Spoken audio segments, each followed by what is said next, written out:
12 में कर आया। हाँ, बहुत बढ़िया क्वेश्चन, वही वाला सवाल है। यदि किसी समतल पृष्ठ पर आपतित किरण अभिलंब के साथ 45 डिग्री का कोण बनाती है, आपतित किरण अभिलंब के साथ, तो थोड़ा सा ध्यान से देखेंगे, यहाँ पे हम आपको कुछ बता रहे हैं, ठीक है ना। ये बात आपको समतल दर्पण हो गया, और यहाँ पे आपतित किरण हो गया, और यहाँ से ये जा रहा है, और बीच में आपको एक अभिलंब बनना चाहिए, जिसको हम नॉर्मल से दिखा दिए। ये हो गया आपको आपतित किरण,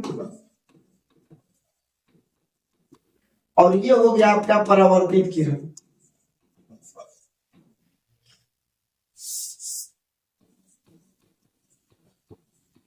परावर्तित किरण, ठीक है। कहने का मतलब ये है कि ये आपतित किरण है, और ये समतल दर्पण हमने एम और एन हमने रख दिया, ठीक है। ध्यान से देखेंगे, यदि प्रश्न में ये कहता कि जो आपतित किरण आई है 45 डिग्री का कोण बनाकर आई है, तो आपका 45 डिग्री इधर रहता है। यदि उसमें अभिलंब ना टेढ़ा होता तो, जो कि हम पिछले क्वेश्चन में बताए। तो इस सवाल को ध्यान से समझिएगा, न्यूमेरिकल है, बहुत इंपॉर्टेंट चीज है।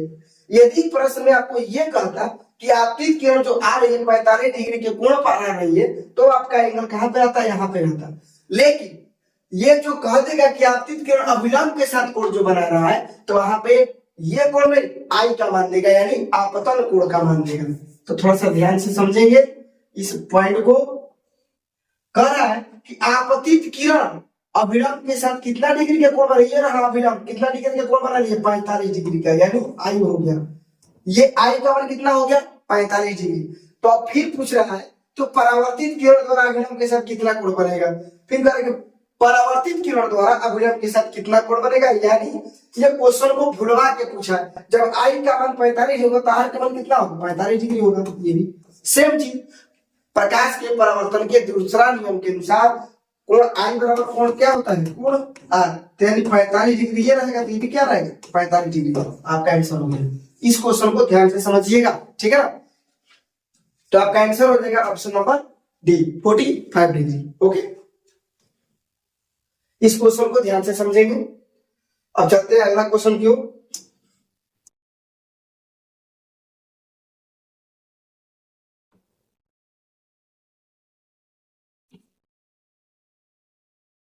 फिर अगला क्वेश्चन 13 का है, एक प्रकाश की किरण समतल दर्पण के साथ 30 डिग्री का कोण बनाती हुई आपतित होती है, तो आपतित किरण तथा परावर्तित किरण के बीच का कोण क्या होगा। क्या पूछ रहा है, आपतित किरण तथा परावर्तित किरण के बीच का कोण पूछ रहा है, ठीक है।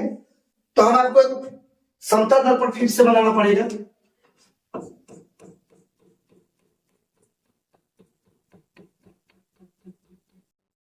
यहाँ पे हमने एक नाम दिया एम, और यहाँ पे एक नाम दिया एन, ठीक है। यहाँ पे हमने एक नाम दिया एम, और यहाँ पे एक नाम दिया एन। यहाँ पे हमने पुनः फिगर बनाया, ये हो गया आपतित किरण, ये हो गया परावर्तित किरण, बीच में क्या दिया, अभिलंब दिया, इसको हम एन से सूचित करते हैं, ठीक है। ये हो गया आपतित किरण, ये हो गया परावर्तित किरण, ये हो गया आपतित किरण, और ये हो गया परावर्तित किरण, ठीक है। सवाल को ध्यान से समझेंगे, और यहाँ मान लेते वो पॉइंट हो गया, ठीक है ना। अब देखिए, कह रहा है कि एक प्रकाश की किरण समतल दर्पण के साथ 30 डिग्री का कोण बनाते हुए आपतित होती है। तो यहाँ पे अभिलंब नहीं कहा है, अभी पिछले क्वेश्चन में अभिलंब का है, लेकिन ये आपतित होती है कितना डिग्री पर, 30 डिग्री पर। तो आपको ये वाला कोण दिया है, थोड़ा सा ध्यान से देखेंगे। जब आपतित किरण के साथ 30 डिग्री बोल देगा, अगर अभिलंब बीच में नहीं कहेगा, तो वहां पे आपतन कोण नहीं होगा, यहाँ पे ये इंसिडेंट रे होगा, यानी आपतित किरण होगा कितना डिग्री पर, 30 डिग्री पर। तो पूछ रहा है कि इस स्थिति में बताइए कि ये आपतित किरण और ये परावर्तित किरण के बीच का जो कोण होगा वो कितना होगा, यही सवाल पूछ रहा है। ये हो गया आपतित किरण, ये हो गया परावर्तित किरण के बीच का कोण कितना हो गया, ठीक है। तो हम थोड़ा सा ज्योमेट्री के आधार पर इसको बनाएंगे। अगर मान लेते 30 डिग्री का ये कोण होता है, तो ये कोई प्लेन मिरर है, और प्लेन मिरर पे एक अभिलंब जाता है, तो यहां से यहां के बीच में कितना डिग्री का कोण हो गया, 90 डिग्री का हो गया। कितना डिग्री का हो गया, 90 डिग्री का हो गया। जब ये 90 डिग्री का हो गया, तो ये आपतन कोण बनेगा कितना डिग्री पे, अभी बताइए 60 डिग्री पे, और जब ये 60 डिग्री पे होगा, मान लेते हैं यहाँ पे आई दे देते हैं, तो जब ये 60 डिग्री पे होगा तो प्रकाश के परावर्तन के दूसरा नियम क्या कहता है, कोण आई बराबर कोण आर, यानी जब कोण आई का मान 60 है 60 डिग्री, तो कोण आर का मान भी क्या हो जाएगा 60 डिग्री, यानी इसका भी मान कितना डिग्री हो जाएगा 60 डिग्री, यानी कोण आर यानी परावर्तन कोण। तो आपतित किरण और परावर्तित किरण के बीच का कोण कितना होगा आपको 60, यानी आपतित किरण और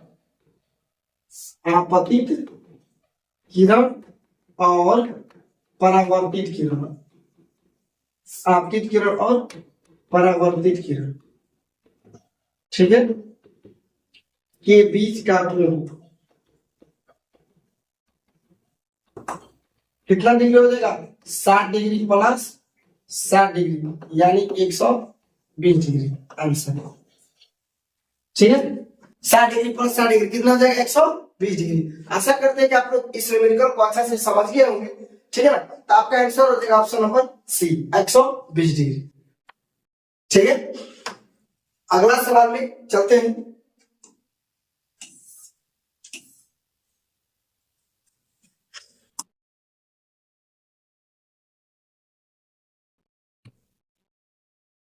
क्वेश्चन नंबर 14 कह रहे कि कोई मनुष्य समतल दर्पण के सामने 50 सेंटीमीटर की दूरी से, फिर वही सवाल, ये मान लीजिए समतल दर्पण हो गया एम और एम, यहाँ का डिस्टेंस मान लीजिए 50 सेंटीमीटर हो गया, मान लेते हैं।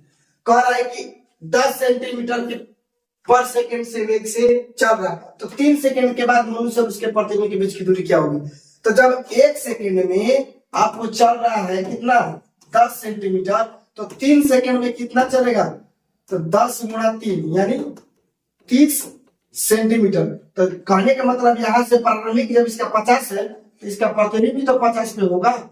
जब 1 सेकंड में 10 सेंटीमीटर की दूरी तय कर रहा है तो 3 सेकंड में कितना करेगा 10 गुणा 3 यानी 30 सेंटीमीटर, यानी कहने का मतलब यहाँ पे अब आ गया 30 सेंटीमीटर दूर, कितना 3 सेकंड बाद, 3 सेकंड बाद है, तो बचा कितना 20 सेंटीमीटर। तो जब ये 30 सेकंड चला होगा तो इसका प्रतिबिंब भी तो 30 सेकंड चला है 30 सेंटीमीटर, तो जब ये 30 सेकंड तो इसका भी 20 सेंटीमीटर बचेगा, 30 20 50। अब पूछ रहा 20 प्लस 20 कितना, इसका जो वास्तविक और इसका प्रतिबिंब वाला दूरी कितना हो जाएगा, तो टोटल 20 प्लस 20 यानी 40 सेंटीमीटर। ये सवाल हमने पिछले वीडियो में बताया, अभी पिछले क्वेश्चन में बताया, कितना आंसर हो जाएगा 40 सेंटीमीटर, ठीक है ना। आगे बढ़ते हैं, ऑप्शन नंबर डी, समतल दर्पण से जितना भी आपको न्यूमेरिकल था सब इसमें आपको बताया जा रहा है, एक भी 10 से क्वेश्चन आपको कॉम्पिटिटिव लेवल में नहीं पूछेगा, ठीक है ना। आगे बढ़ते हैं,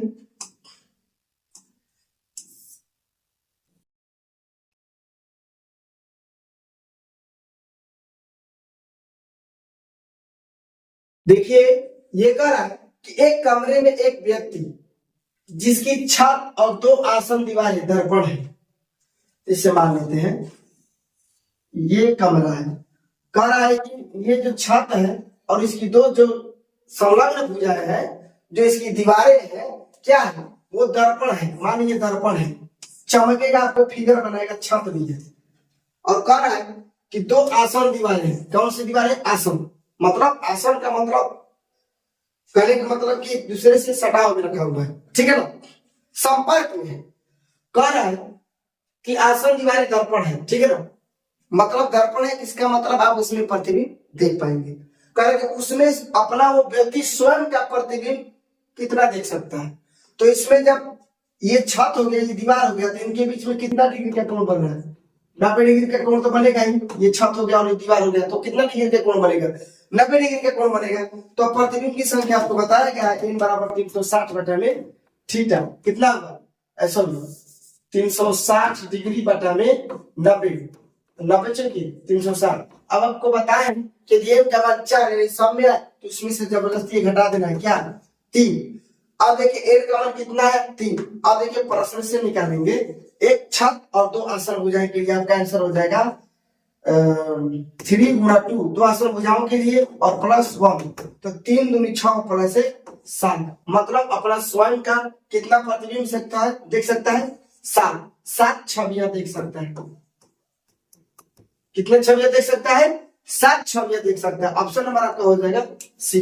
मतलब 2 आसन के लिए 3, मतलब 3 आ रहा है इनका मान, और ये हो गया एक छत के लिए, ठीक है ना। तो 3 दूनी 6 है 7 छवियां देख सकता है, ठीक है।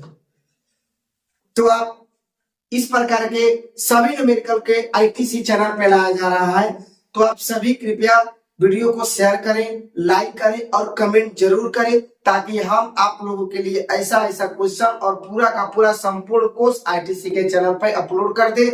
निःशुल्क क्लास, आप रिकॉर्डेड क्लास पूरा उपलब्ध दे दे, नोट्स भी आपको उपलब्ध कराया जाएगा। तो इस चैनल से जुड़े रहिए। धन्यवाद।